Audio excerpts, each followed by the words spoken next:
which is, according to the lore, the most powerful character of each of the 7 elements. I'm just a greenhorn in this whole story, and I can already tell that this is gonna be a tricky theme to agree on, but I don't know, it sounds like fun. To make the video more interesting and not as obvious, I will exclude the 7 archons, and to avoid overcomplicating matters further, I will stick to playable characters to the extent that we know them in the game. To be honest, this is not like Hoyoverse makes it all that easy, but for God's sake, I'm from the Pokemon community. There is no power scaling that scares me at this point. Let's start with Dendro. As a junior in the Sumeru Academia, it's the element I worship the most, but it's also the weakest? If we exclude the all-knowing Archon, this element has some very skilled warriors, but they are far from the level of defying gods as we do see in other elements. We had to wait for Nadlan to find someone who, maybe under the right circumstances, could approach the high leagues. Kinich. Have I already told you that I spent months playing GENSHIN without knowing how the whole gacha system worked and using only the basic characters that you get for free? Kinich was the first 5-star I got, and he has been carrying me in the game ever since, so you can imagine how much I adore him. But how strong is he in the canon? Well, in general, Nadlan warriors are extremely skilled in combat, far above the average of the rest of the nations to deal with the continuous war against the Abyss. Kinich stands out in that ecosystem, being one of the most outstanding fighters in the region, an honor that could make him the winner for the Dendro element, but there's an added bonus that makes him potentially much more fearsome due to the little calamity that accompanies him. Ajaw, an entity from the old age of dragons when the 7 sovereigns still ruled Teyvat. Ajaw proudly claims that he was the almighty dragon lord of Nadlan in his time, but for unknown reasons he was sealed in some runes. Many years later, Kenneth would find him and realize the great threat Ajaw could represent if he were to fall into the wrong hands due to his power and wicked nature, so he would negotiate with him. The young man would release Ajaw and allow him to take his own body when he died. In return, the dragon would be Kenich's companion and would lend him a share of his strength on a limited basis and in a restricted amounts. Ajaw, wanting to see the outside world, would reluctantly agree, but not without taking delight every time Kinich is close to death. Not much is known about the real power of the almighty Dragon Lord in his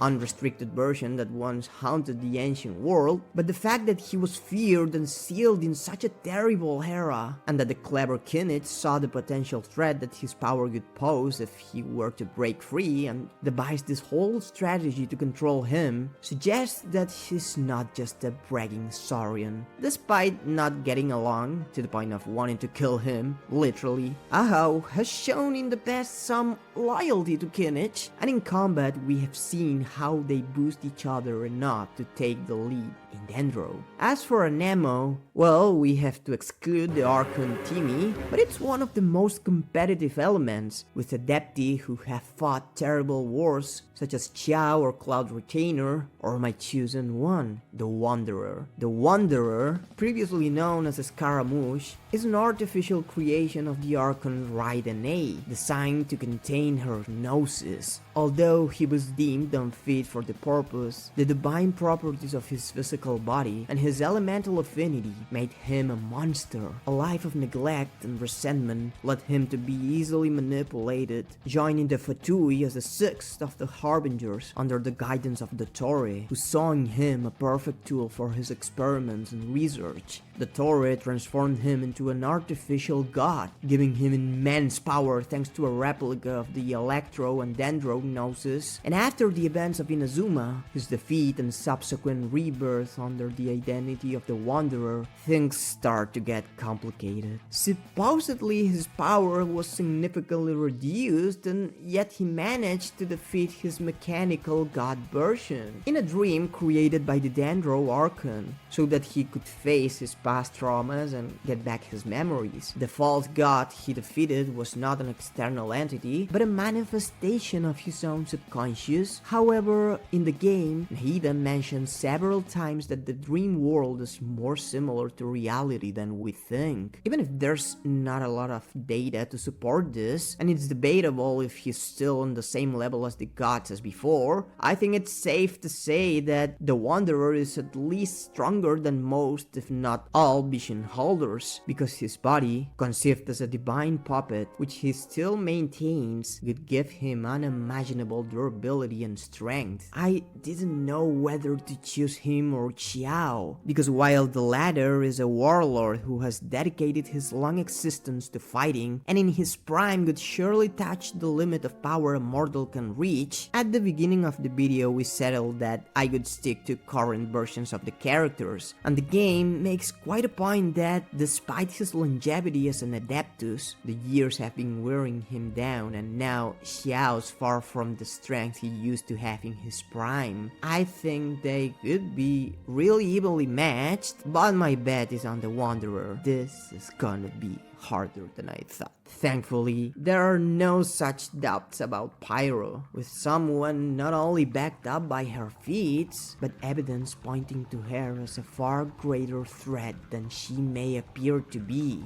Arlecchino. She's the fourth of the 11 Fatui Harbingers and received her title after killing her predecessor when she was just a child, something completely unprecedented in a group that gathers the most dangerous mortals in the world. She could move up through the ranks to become the fourth with just 20 years, beating others who took centuries. However, given the fact that in Arlecchino's battle, the Traveler, with the help of Lynette and Freminette, ended up completely humiliated without being able to do anything against her, it seems quite likely that even that title of the fourth is a facade, something quite usual for the knave, presenting herself to the world as much less than what she really is. Genshin Impact revolves around the concept of fate, and when in her combat the Traveler is surrounded by her red threads, it feels like the game is hinting that she's controlling that fate somehow. If so, we could be in front of an anomaly that eludes and even defies a higher force that controls all beings of Teyvat, including the gods, such as fate. Maybe that's why she glitches, literally, as if she was a force that mocks the limits that the gods established for that reality. The most insane thing about Arlecchino is that even with all of this, we are far from knowing the true extent of her power, as well as the whole truth about her origin, which seems to be related to the Crimson Moon dynasty. In the Italian play Commedia dell'arte, Arlecchino is an astute servant, often acting to thwart the plans of his master and pursuing his own love interest. The Tsaritsa is precisely the goddess of love, so everything seems to lead, as Tartaglia suspected, that the knave will betray her master when the time comes, maybe to impose her own vision of love. We could find another major and underestimated threat with Geo, Albedo, a synthetic human being made by the great Rina Dottir, aka Gold, one of the 5 sinners of Khaenri'ah, and the greatest known master of alchemy, or the art of chemia, as it was called in the Forgotten Realm. Albedo was the successful result of the legendary alchemist's attempt to create a human being as part of her primordial human project, one of her magnum opus, along with Duran. We won't get too deep into the character stories, because they are not the point of this video and we will have plenty of time to talk about that on the channel. We are dealing with the dragon that put Mondstadt on the ropes, with a power of immeasurable impact and consequences in the history of Teyvat. Despite all this, Albedo is considered Gold's masterpiece, a step above Duran as one of her creations, which doesn't necessarily mean that he is stronger, but it might suggest so. At the end of his first story quest, he opens to the Traveler to say, "If one day I lose control, destroy Mondstadt, destroy everything, can I rely on you to stop me?" enemy, as if he assumed and was tormented by the fact that no one in the Nation of Freedom could stop him if he unleashed his potential. And he's not showing off, because aside from his combat skills, Albedo has the ability to materialize life with his drawings. Perhaps not such a sophisticated life as his creator was capable of producing, but perfect enough to draw entire armies and become, effectively, one of the most terrifying living beings on Teyvat.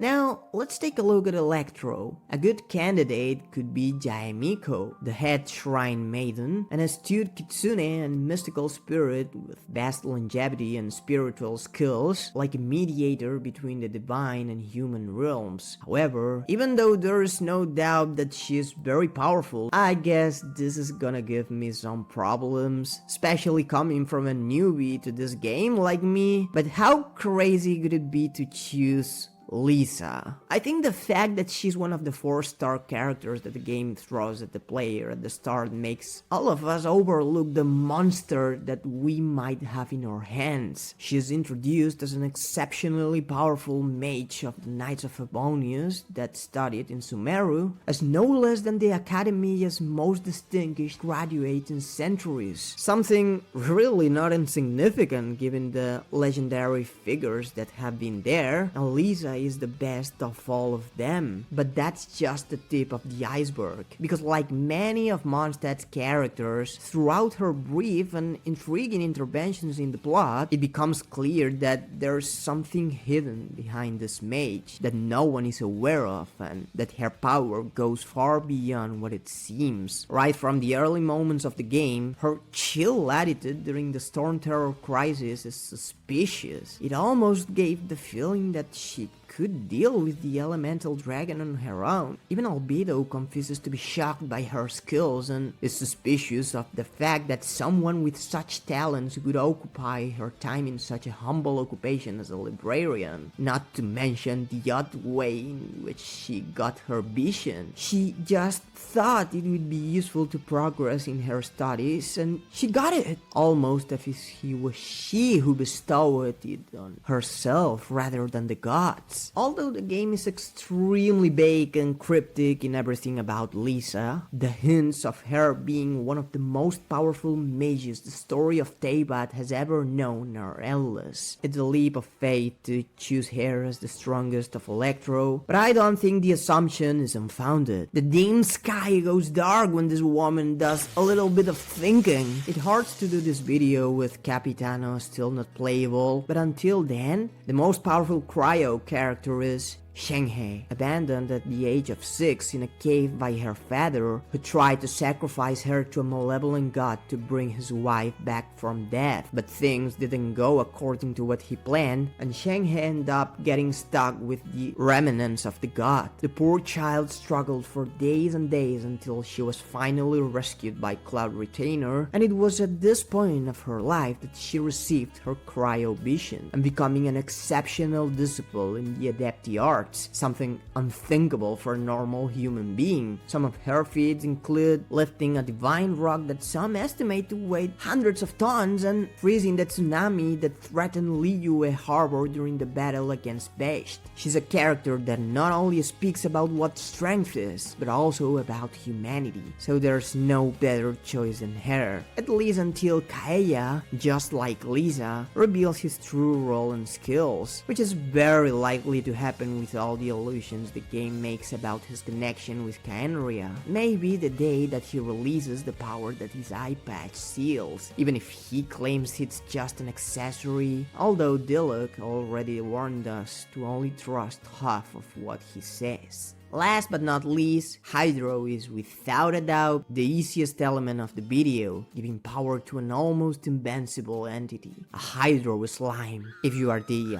newbie lettuce, to no one's surprise, the most powerful known being and playable character in the game, possibly even superior to the Archons. The fact he's the Eudex of Fontaine is a clear statement that not even the gods can escape from justice, and even they will be judged when the time comes. comes. Even if he looks human, Nubilet is actually the successor of the Hydro Dragon Sovereign, one of the 7 former rulers of the old world, with total control and mastery over each of the 7 elements. Although they were defeated and drained of their powers, they confronted the Heavenly Principles as equals in an attempt to stop them from controlling Teyvat. The Gnosis that give the Archons their authority as new sovereigns were created usurping this power, so it's quite hard to figure out who would be above whom in terms of power, but it's not unreasonable to think that during that ruthless war, the Hydro Dragon slayed several gods of the Heavenly Principles before dying and